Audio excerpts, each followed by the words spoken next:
그간 민주당하고 잘 해줬죠. 야 3당이 오늘 기자회견을 열었는데요. 공조는 끝이다. 마치 최후 통첩 같은 발언을 했습니다.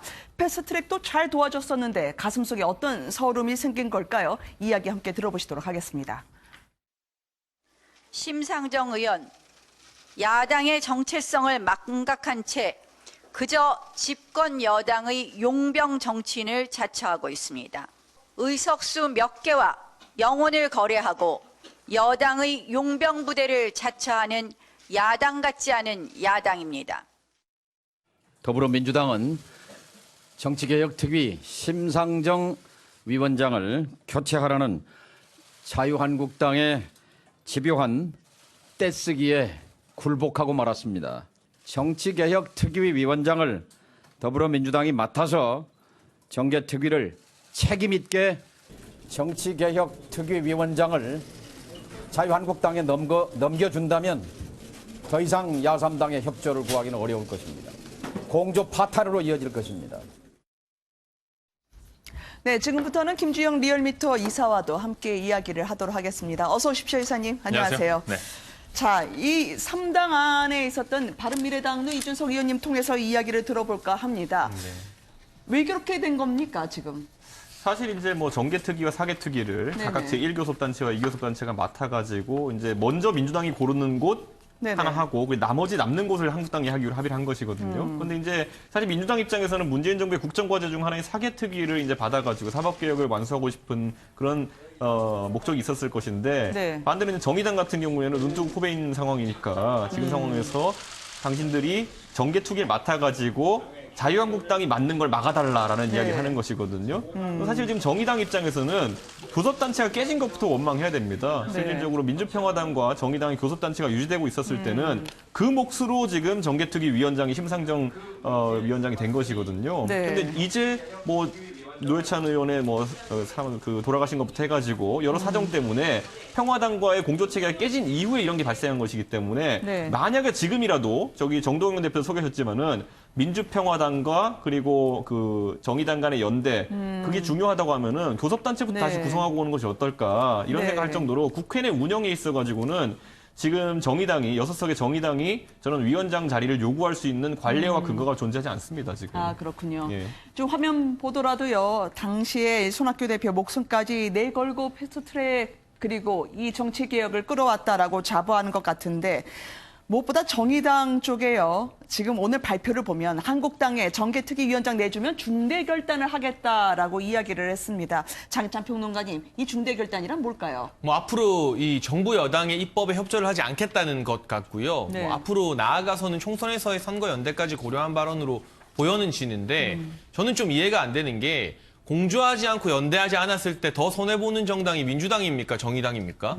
저는 정의당이 더 손해보는 게 아닌가라는 생각이 들거든요. 사실 민주당에서 정의당에게 지역구 의석, 지역구 자리들을 양보해주지 않으면 총선에서 독자적으로 나와서 당선될 수 있는 지역구가 냉정하게 말해서 몇 개나 있습니까?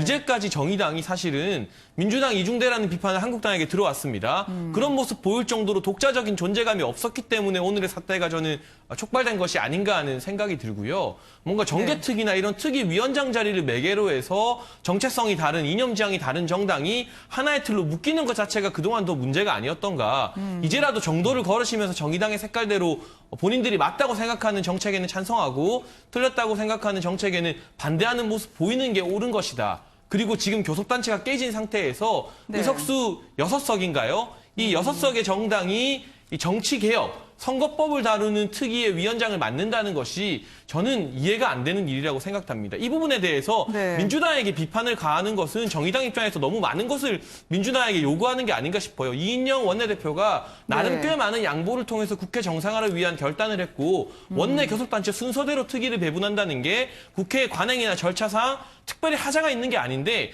이 부분에 대해서 민주당에게 더 많은 양보를 요구한다? 저는 이런 부분은 연동형 비례제의 사활을 걸고 있는 군소 야당의 지나친 자신들의 이익을 위한 몽리라고밖에 보여지지 않습니다.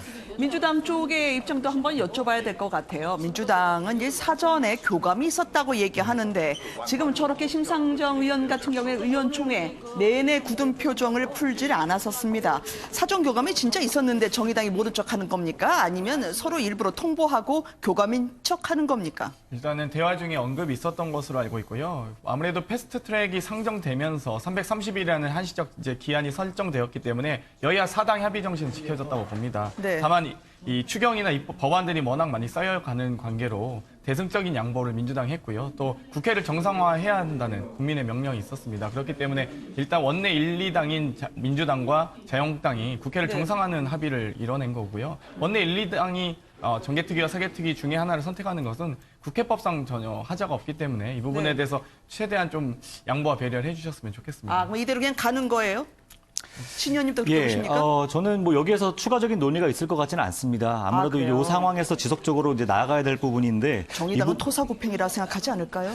사실 그렇게 볼 수는 없습니다. 이제 정개특위 위원장으로서 심상정 의원의 역할은 충분히 되어졌다라고 보는데 네. 지금의 이 문제는 정의당 측에서 매듭을 짓고 싶어하는 이러한 문제로 이제 빚어진 갈등이라고 봅니다. 앞서서 우리가 충분히 언급했던 것처럼 현재 이러한 과정들은 네. 제1교섭단체와 2교섭단체가 맞는 이런 일련의 과정들은 자연스러운 과정이라고 볼 수 있는데요. 저는 이후에 우리가 이 정개특위의 역할을 지속적으로 할 수 있도록 네. 민주당이 정개특위를 맡아서 진행할 수 있도록 협업하는 것이 지금으로서는 최선의 방법이 아닐까 이렇게 네. 생각합니다. 그리고 이제 좀 살펴봐야 되는 것이 네네. 패스트트랙은 절차에 올라탔고 중간에 상임위 절차들을 줄이는 것과 더불어서 본회의 표결이 중요한데 네. 사실 저희도 정치 평론하면서 저 아는 정의당한테 굉장히 유리한 아니다라는 말을 했지만 국민들은 잘 몰랐어요. 근데 저 정도로까지 강하게 본인들의 위원장직을 요구하는 거 보면서 국민들이 아마 생각할 겁니다. 아, 진짜 정의당한테 유리하긴 유리한 아니구나. 이렇게 생각되는 것 자체가 과연 저 선거법 개정안을 살리는 데 도움이 될지 저는 의구심이 들고 네. 저는 언론들께 부탁드리고 싶은 것이 저희 손학규 대표님께서 개인적인 의견으로 저 자리에 서신 것은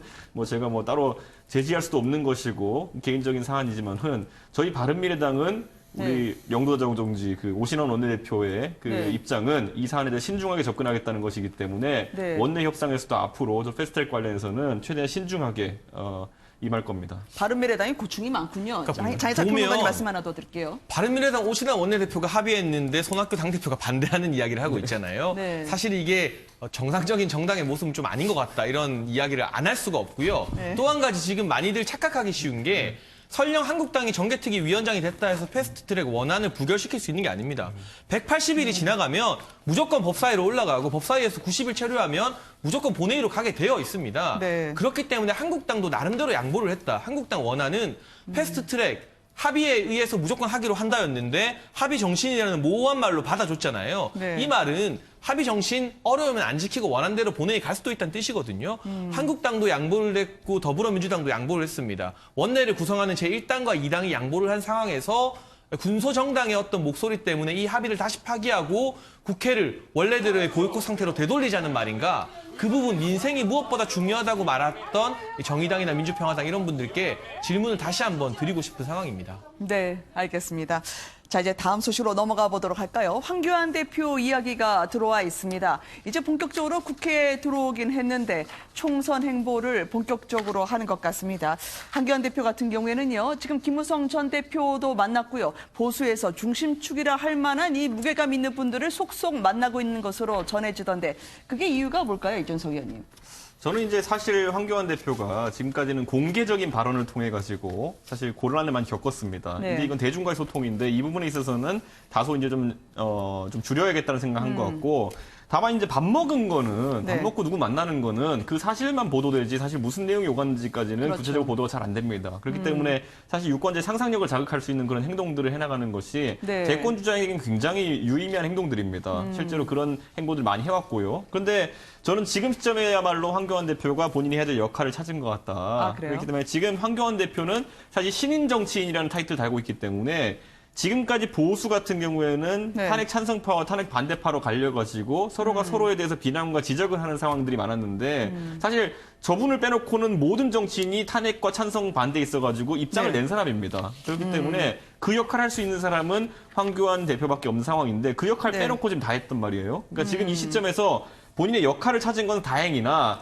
저는 다만 이제 그 만나는 대상들 자체가 네. 사실 김무성 대표라는 이제 개파의 수장, 그리고 서청원 대표 이런 인사들, 김문수 전 지사 이렇게 만나게 되어 있는데 네. 사실 이것 이상으로 확장성을 보이는 행보를 할 수 있을까에 대해서는 약간의 의구심을 가집니다. 왜냐하면은 네. 그것도 아까 제가 언급했지만은 결국에는 밖에 나가서 이제 다른 보수의 인사들, 탄핵 찬성파들을 만나게 되는 순간부터 굉장한 탄핵 이제 반대파의 비난을 이제 받게 될 것이거든요. 네네. 지금까지 황교안 대표가 세모라는 모호한 입장을 통해서 이걸 극복해 왔지만은 이제는 확장성을 위해서 적극적인 행보를 해야 될 텐데 과연 그 선을 넘을 수 있을지 봐야 되겠습니다.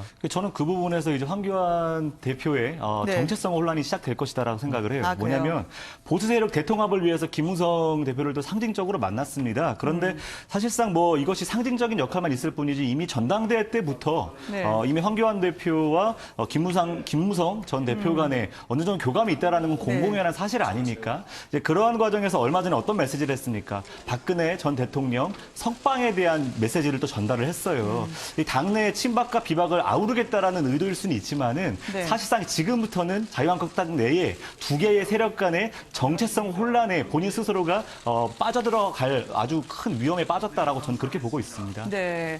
아무래도 김 이사님께 한번 여쭤봐야 될 것 같은데요. 지금 당의 지지율도 박스권에서 탈출을 하지 못하고 있기 때문에 이제야말로 이제 장애투쟁도 멈췄고 민생투어도 멈춘 상황에서 리더십 시험대에 올랐단 말이 있거든요. 네. 어떻게 나왔습니까?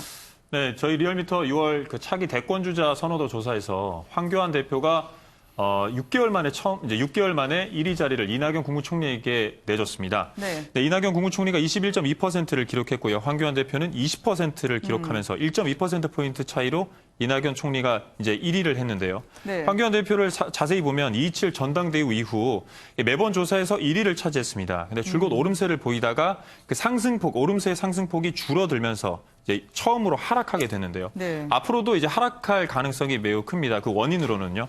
아들 채용 특혜 논란이 있고요. 그다음에 외국인 노동자 임금 차등 지급 논란, 그리고 리더십 논란, 그리고 앞으로 네네. 공천 문제도 있고, 그리고 주요 거점 지역인 영남 지역과 서울 지역, 이 두 지역 강경한 입장을 선호하는 영남 지역과 그리고 외형 확장을 위한 서울 수도권 지역, 네. 이 두 지역에 어떤 입장을 보이는가가 앞으로 그 황교안 대표의 과제가 아닐까 네. 보입니다.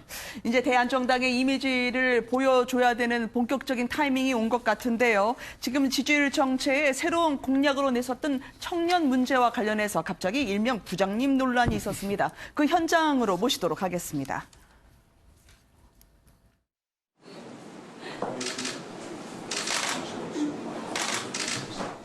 우리 오늘 임명된 부대변인들이 30초 스피치를 한번 해보세요. 간단하게 저 부담 갖지 말고 그렇게 좀 해보시죠. 오늘 임명 취소될지도 모릅니다. 장릉인 부대변인 상임이기 때문에 먼저 얘기하고 나머지는 자유롭게 얘기하세요. 근데 시간 내에 얘기가 다 못 되면 그분은 탈락될지 모릅니다. 이렇게 소통해서 좋은 논평이 나갈 수 있도록 하겠습니다. 이건 비공개로 하는 게 좋겠습니다. 양해를 부탁합니다. 예. 보통 이제 신입생 환영회를 할 때 어디 한번 30초 얘기해봐라는 말을 하는데 그게 당 대표가 제대로 못하면 떨어뜨린다라는 말은 잘 듣기 어려웠죠. 아까 또 여론조사 결과 관련해서는요. 지지율 떨어질 것 같다는 말씀은 개인 의견도 아니고요. 없는 걸로 하겠습니다. 왜냐하면 여론조사와 관련한 민감한 사안이기 때문이죠. 장희찬 평론가님께 좀 여쭤볼까요? 어떻게 봐야 될까요? 저 현장을 말이죠. 사실 저는 농담 삼아서 부대변인들 이야기하는 자리잖아요. 네네. 이야기를 시켜볼 수는 있어요. 그런데 문제는 상근 부대변인이 발표를 했는데 그러자 갑자기 이걸 비공개로 전환한 게 더 문제 같거든요. 첫 발표를 들어보고 이거 뭔가 사고가 터질 것 같다 이런 직감을 했을까요? 갑자기 기자들을 내보내고 비공개로 할 거였으면 애초에 시작을 안 했어야 됐고 네. 청년 부대변인들의 생생한 목소리를 듣고 싶었으면 무슨 이야기가 나오더라도 끝까지 그 자리에서 다 들었어야 됩니다. 네. 설령 황교안 대표의 입장과 다른 이야기가 나와도 내가 경청하고 우리 청년 부대변인들의 메시지가 우리 당에 녹아들 수 있게끔 노력하겠다. 이런 말이 나왔으면 되는데 갑자기 비공개로 돌린 것부터가 뭔가 참 안 맞는 앞뒤가 안 맞는 문제였다 이런 생각이 들고 네. 황교안 대표가 지금 청년도 잡으려고 하고 여성도 잡으려고 하고 강성 보수도 잡으려고 하고 중도도 잡으려고 하고 혼자 다 하려고 하니까 여러 가지 측면에서 문제가 발생하고 있어요. 그런데 어떤 지도자도 혼자서 모든 영역을 다 커버할 수는 없습니다. 네. 예를 들면 청년이나 이런 문제에 대해서는 뭐 김세현 여의도 연구원장 이런 분들에게 맡기면 되는 거고요. 네. 여성 관련해서는 신보라 최고위원이나 이런 여성 관련된 의원들에게 맡기면 됩니다. 황 대표가 잘할 수 있는 일이 무엇인가? 보수의 통합의 주체로서 품격 있는 모습, 그리고 우리가 기대하는 그러한 무게감 있는 모습을 보여주면 되는데 네. 이것도 잘하고 저것도 잘하고 모두 다 잘하려고 하다 보니까 결국에는 군데군데 파열음이 난다는 점은 황교안 대표가 이제는 좀 깨닫고 노선을 수정했으면 좋겠습니다. 근데 제가 지역부의 지역위원장으로서 제가 네. 관리할 수 있는 조직원의 당 조직원의 수는 제가 이름을 외울 수 있는 사람의 수와 비슷합니다. 그런데 지금 황교안 대표가 저기에 네. 부대변인단 임명하는 거 보면은 저는 저 당에 생활했었기 때문에 네. 굉장히 괜찮은 분들이에요. 제가 봤을 때는 네. 당직자 차장 출신의 똑똑한 분도 있고 굉장히 좋은 분들인데 황교안 대표는 이제 딱 말을 시켜놓고 보니까 불안하네. 이 사람들이 무슨 말 할지 모르겠네. 제가 봤을 때는 황교안 대표의 우려와 달리 네. 저기에 사고 치실 분들보다는 사고를 못 쳐서 문제인 분들이 더 많아요. 그만큼 그 경험이 있는 분들이기 때문에 믿으면 네. 되는데 그 부분에 대한 파악이 안 되기 때문에 많은 사람이 지적하는 황교안 대표의 신인으로서의 장점이라는 건 또 있겠지만은 반대로 신인이기 때문에 사람들을 적재적소에 활용하지 못하고 사람 개개인을 당직자라 그러면 파악이 돼야 되는 것이거든요. 네. 그걸 파악하지 못했다는 것이 여실히 드러난 것이 아닌가. 그리고 아까 뭐 장혜찬 평론가 얘기했지만 좀 다른 의견 나오고 청년이 좀 말실수하면 어떻습니까? 그거 네, 덮고 네. 넘어가는 모습을 보이면서 황교안 대표가 오히려 더 큰 모습을 볼 수 있는 것인데 그 자신감이 최근에 자신의 말실수 때문에 네. 이 친구들도 말실수하는 거 아니야? 이런 부담감으로 돌아왔다는 것이 저는 황 대표가 조금 더 자신감을 가져야 되지 않을까 이런 생각이 됩니다. 네. 사실 당 대변인에게 비공개로 말하라고 하는 건 말하지 말라는 얘기거든요. 결국 청년파리를 하시다 보니까 또 네. 하는 과정에서 아들파리로 사고가 나지 않았습니까? 이번 이 사상누각의 형태인 어쨌든 황교안 체제가 네. 사면 초과에 몰리면서 스스로 불안하다는 것을 스스로 보여주고 계세요. 그래서 좀 더 여유 있는 좀 뭐 지도자다운 모습을 좀 보여주셨으면 좋겠습니다. 저는 황교안 대표에게 계속 네. 불안감을 느끼는 게 이런 겁니다. 대통령이기 때문에 특정한 세대 연령에 국한돼서는 안 돼요. 모두를 포괄할 수 있어야 되죠. 이렇게 만나는 거에 대해서 저는 되게 잘하고 계신다고 생각하지만 전형적으로 대표이기 이 때문에. 정치인에게 필요한 네. 공감 능력이 바로 이런 것입니다. 이제 앞서서 말씀드렸던 것처럼 공정하지 못한 절차를 공공연하게 말하면서 이것을 자랑이냐 말씀하시는 것은 네. 공정의 가치를 가장 중요하게 생각하는 청년들이 분노하게끔 조장하는 것이죠. 또 방금 이러한 아까 분위기처럼 수평의 가치를 중요하게 생각하는 청년 세대들에게 마치 위계적으로 해봐라. 나가라. 이러한 과정도 자체가 또 청년 세대들에게 반감을 주기에 충분했다. 이렇게 생각합니다. 네, 혹시나 좌파에 둘러싸였다고 하실까봐 장혜찬 평론가님께 반론을 드립니다. 네, 저도 쓴소리를 조금 하긴 했지만요. 그래도 청년들과의 이런 스킨십 행사를 늘리고 부대변인으로 임명을 하는 것 등 이런 절차 자체는 상당히 높게 평가하고 싶습니다. 네. 시도는 좋게 하고 있어요. 그러나 혼자서 모든 부분을 다 감당할 수가 없기 때문에 작은 실수들이 생기는 건데 네. 이제 자리를 줬잖아요. 그럼 그에 걸맞은 권한을 주면 됩니다. 지금 비공개로 했지만 앞으로 예를 들면 지금 자유한국당의 공식 대변인 민경욱 대변인이 마이크 역할을 하고 있잖아요. 네. 그런데 이제 언론을 통해서 민경욱 대변인 논평보다 저 자리에 앉아있는 청년 부대변인들의 논평이 더 많이 나오게 된다면